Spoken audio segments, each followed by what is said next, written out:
गुरुग्राम नगर पालिका कर्मचारी संघ ने किया शपथ ग्रहण समारोह। नगर निगम गुरुग्राम के नव निर्वाचित प्रधान व पदाधिकारियों को दिलवाई शपथ।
नगर पालिका कर्मचारी संघ हरियाणा की गुरुग्राम कर्मचारी यूनियन के चुनाव बीते 11 जुलाई को हुए थे।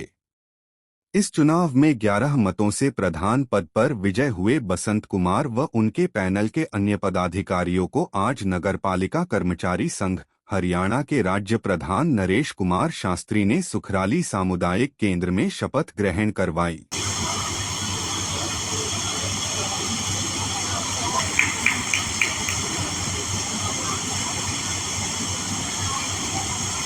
हाँ जी।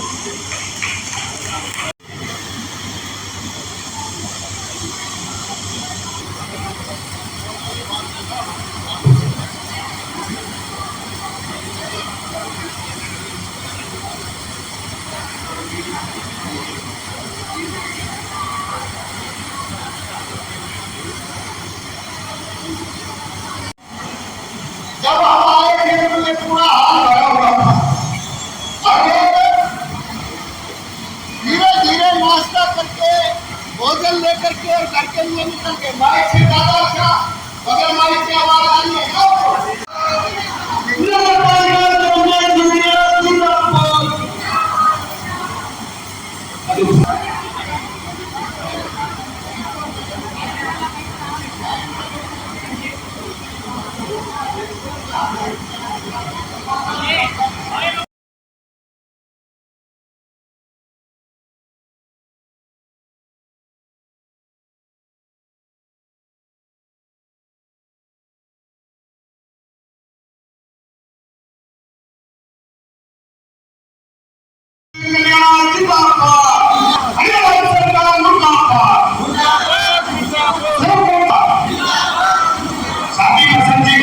उनको भी शपथ ग्रहण कराई जाएगी और आप जितने भी लोग यहाँ पर बैठे हो इस शपथ ग्रहण में, वो लोग ये ध्यान रखना कि जो यहाँ पर शपथ ले उसकी चेहरे पर ये देखना कि ईमानदारी से शपथ ले रहा है या ऊपर के मन से ले रहा है। ये लोग आप लोगों को तय करना है, इसलिए कोई साथी ऊपर के जाएगा नहीं और जो बाहर साथी है वो भी साथी अंदर आ गए, क्योंकि शपथ ग्रहण समारोह का आयोजन चल रहा है। इस समारोह में तमाम हमारे जो हरियाणा प्रदेश की सर्व कर्मचारी संघ से लेकर के नगर पालिका कर्मचारी संघ हरियाणा अन्य संगठनों के लोग भी पधारे हैं। और आपको पहले ही बता दिया कि संस्थापक सरकारों से टकराते रहे हैं, सरकारों को हमेशा नीचे दिखाने का उन्होंने विचारों को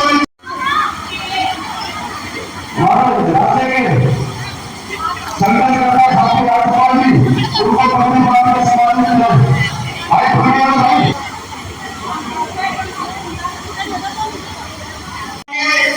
सारे साथी जितने भी पदाधिकारी हैं वो साथी आ जाएंगे।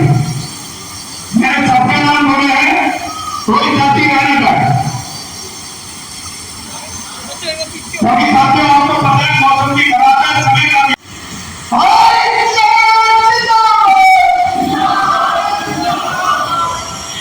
धन्यवाद धन्यवाद।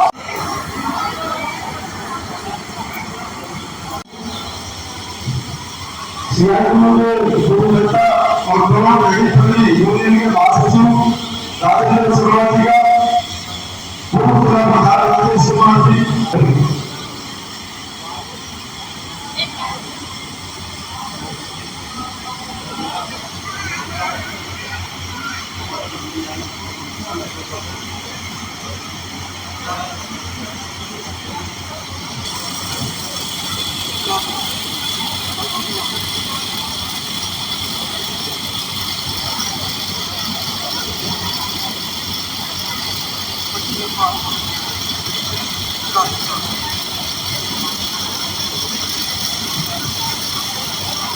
साथियों, इनके बाद फरीदाबाद के जिला प्रधान है साथी दलीप और जी, जिला फतेहाबाद के अपने प्रधान है सत्यवान जी, उनको पगड़ी बनाई। सत्यवान चौहान संघ के सभी मामले शपथ ग्रहण समारोह का संचालन नगर पालिका कर्मचारी संघ हरियाणा के राज्य महासचिव व उप महासचिव मांगेराम तिगरा व उप महासचिव सुनील चिंडालिया ने किया। इस अवसर पर नगर पालिका कर्मचारी संघ हरियाणा व सर्व कर्मचारी संघ हरियाणा के पूर्व राज्य प्रधान पूनम चंद्र रक्ती विशेष रूप से उपस्थित रहे।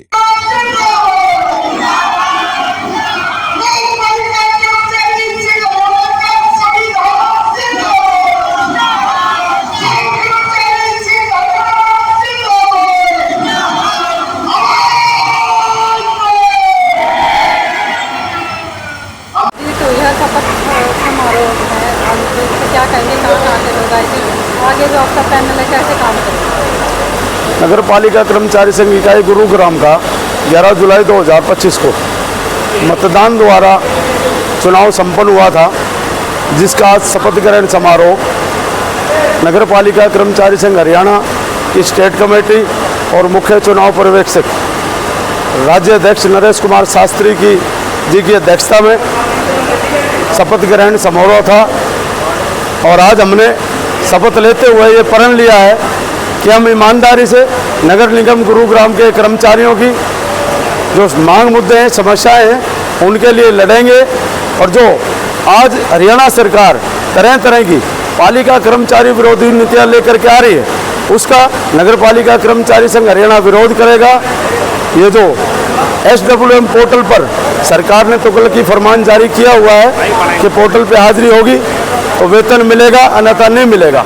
ऑनलाइन ट्रांसफर पॉलिसी से नगर पालिका परिषद और निगमों के कर्मचारियों को मैं आपके चैनल के माध्यम से कहना चाहता हूं कि ये जो ऑनलाइन ट्रांसफर पॉलिसी है, म्यूनसिपल एक्ट सफाई मजदूर नियम में ये लिखा है कि एक सफाई कर्मचारी की बदली आउट ऑफ स्टेशन नहीं हो सकती, लेकिन इस ट्रांसफर पॉलिसी में दूसरे जिलों में बदली करने की बात है। इतना हमें सरकार वेतन नहीं देती है, हम दूसरे जिलों में कैसे अपना गुजर बसर करेंगे? और एक सफाई कर्मचारी को कोई भी मकान मालिक किराए पर मकान देते हुए कई बार सोचता है, तो दूसरे जिलों में जब हमारी बदली हो जाएगी तो हम कैसे अपने परिवार का बच्चों का गुजारा बसारा करेंगे? हम सरकार से मांग करते हैं ऑनलाइन ट्रांसफर पॉलिसी से पालिका परिषद निगमों के कर्मचारियों को बाहर रखा जाए और ये SWM जो पोर्टल है इसको बंद किया जाए, मैनुअल तरीके से हाजिरी लगे। जो सबसे बड़ी दिक्कत आज गुड़गांव नगर निगम में है कि लगभग 25 लाख की आबादी है और एक्ट के हिसाब से, सर्विस रूल के हिसाब से यहाँ लगभग 7,500 सफाई कर्मचारी, 1,500 सीवरमैन होने चाहिए, लेकिन संख्या कितनी है? सिर्फ 3244 सफाई कर्मचारी और सीवरमैन है। उनमें से लगभग 500 सफाई कर्मचारी अधिकारियों ने अपनी कोठियों पर, अपने चैत्य की कोठियों पर लगा रखे हैं, जिसकी सफाई व्यवस्था का बुरा असर शहरवासियों को भुगतना पड़ रहा है। और जब सफाई व्यवस्था खराब होती है तो उसकी सारी जिम्मेवारी सफाई कर्मचारी पर डाल दी जाती है। हम सरकार से ये मांग करते हैं कि गुड़गांव की जनसंख्या और आबादी के अनुपात में नए कर्मचारियों की भर्ती करे और ठेकेदारी प्रथा को बंद करे। जो गुड़गांव नगर निगम में लगभग 1 साल से वर्क आउटसोर्स मैन पावर के वो ऑपरेशन मेंटेनेंस के ठेके हैं, उनको रद्द करे सरकार और सीधा विभाग के रोल पर कर्मचारियों की भर्ती करे। और हमने जो सरकार को अभी 29 जून 2025 को स्थानीय निकाय मंत्री विपुल गोयल जी का घेराव करते हुए फरीदाबाद में 18 सूत्रीय मांग पत्र दिया था, सरकार उस पर जल्द से जल्द बातचीत करे और 7 अगस्त 2024 को पूर्व स्थानीय निकाय मंत्री सुभाष सुधा के साथ वार्ता में मानी गई मांगों के पत्र सरकार लागू करे, अन्यथा नगर पालिका कर्मचारी संघ हरियाणा जो भी आंदोलन देगा उसमें गुड़गांव नगर निगम का कर्मचारी मजबूती के। संघ के पूर्व राज्य प्रधान पूनम चंद्ररती ने कहा कि भारतीय जनता पार्टी की सरकार सफाई कर्मचारियों के लिए सबसे ज्यादा घातक और नुकसानदायक सिद्ध हुई है।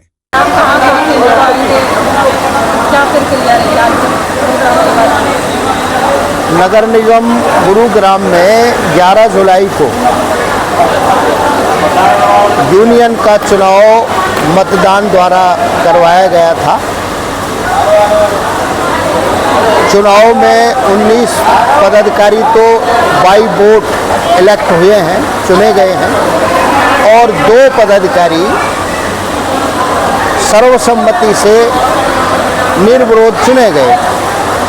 आज उनको शपथ दिलाई गई है और हरियाणा सरकार जिस तरह से आज प्रदेश के पालिका परिषद निगम या अन्य सफाई कर्मचारी और सीवरमैनों पर हमला कर रही है, उसके खिलाफ आंदोलन को मजबूत करने का भी आज ऐलान किया गया है। हरियाणा सरकार के जो यूएलबी के कमिश्नर हैं और डायरेक्टर हैं, उन्होंने सफाई कर्मचारी जो फिजिकली काम कर रहे हैं उसके बाद उनका वेतन रोकने का एक तानाशाही पूर्वक पत्र जारी किया है और ऐप पर हाजिरी लगाने का निर्देश दिया है। ऐप पर हाजिरी लगाना एक अलग सवाल है, काम करते हुए कर्मचारी का वेतन काटना ये अन्याय है, तानाशाही है, हिटलरशाही है, नादरशाही है, जिसका नगर पालिका कर्मचारी संघ हरियाणा विरोध करता है। और 8 अगस्त को इन आदेशों की प्रतियां हम पूरे हरियाणा में जलाएंगे और माननीय नायब सिंह सैनी जो मुख्यमंत्री हैं उनसे कहना चाहेंगे कि हरियाणा में आज जो उनके अधिकारी हैं वो सफाई कर्मचारियों के साथ में अमानवीय और तानाशाही पूर्वक व्यवहार कर रहे हैं, उन पर वो लगाम लगाएं, अन्यथा आने वाले दिनों में प्रदेश के दलितों में इस सरकार के खिलाफ भारी नाराजगी बनेगी और उसका खामियाजा भी इनको उठाना पड़ेगा। मुख्यमंत्री जी के साथ में जो लगे लोग उनको दिलासा दे रहे हैं ना कि हम दलितों के वोट आपके खाते में ला देंगे, ये देखते रह जाएंगे और सत्ता से हाथ इनको धोना पड़ेगा। ये मैं बिल्कुल साफ कहना चाहता हूँ। और इसका मुख्य कारण बनेगा हरियाणा प्रदेश में 11 वर्षों में जो भाजपा की सरकार ने भर्तियां करी हैं, ग्रुप ए की, ग्रुप बी की, ग्रुप सी की, ग्रुप डी की, इन भर्तियों में ग्रुप डी में एक भी सफाई और सीवरमैन की भर्ती पक्की नहीं है, ना अलग से कोई पक्की भर्ती इनकी की गई है। तो हमारा सवाल ये है, क्या सफाई कर्मचारियों को सरकार पक्का भर्ती के माध्यम से नहीं रखेगी, इनकी नौकरियां पक्का नहीं करेगी? सीवरमैन आए दिन मौतें उनकी हो रही हैं संसाधनों के अभाव में, और कहने के लिए सरकार बात कर रही है कि make in India, skill India, और पूरे देश में एक भी ऐसी सीवर साफ करने की मशीन नहीं है जो मानव रहित हो। आए दिन मनुष्य को सीवर में उतरना। उन्होंने कहा कि सरकार ने बीते 11 वर्षों में सफाई कर्मचारियों की नियमित भर्ती नहीं की और प्रदेश की पालिका परिषद निगमों में सफाई सीवर के कार्य को वर्क आउटसोर्स व ऑपरेशनल मेंटेनेंस के ठेकों में देकर सफाई मजदूर का आर्थिक, सामाजिक, शारीरिक शोषण करने का कानूनी प्रबंध करने का काम किया है। उन्होंने मुख्यमंत्री द्वारा सफाई कर्मचारियों का वेतन 27,000 रुपये करने की घोषणा से पीछे हटते हुए 2,100 रुपये की गई बढ़ोतरी को भी सफाई कर्मचारियों के साथ धोखा बताया है। उन्होंने कहा कि सरकार सफाई कर्मचारी के जीवन स्तर को सुधारने के लिए ठेका प्रथा को बंद करे और नियमित नौकरी देने का प्रबंध करे, तभी समाज में सबसे पिछड़े दबे कुचले सफाई कर्मचारियों का जीवन स्तर बेहतर बन पाएगा। नगरपालिका कर्मचारी संघ हरियाणा के राज्य प्रधान नरेश कुमार शास्त्री ने नवनिर्वाचित सभी पदाधिकारियों को ईमानदारी, निष्ठा, सद्भावना की शपथ दिलवाते हुए गुरुग्राम के 3,480 कर्मचारियों की बहाली व आंदोलन में 26 सफाई कर्मचारी नेताओं की टर्मिनेशन तिथि से वेतन देने व अन्य हड़ताल में शामिल कर्मचारियों का हड़ताल अवधि का वेतन दिलवाने की मांग को दोहराते हुए सबको साथ लेकर चलने का आह्वान किया। उन्होंने हरियाणा सरकार के हमले के विरोध में आंदोलन को मजबूत करने का भी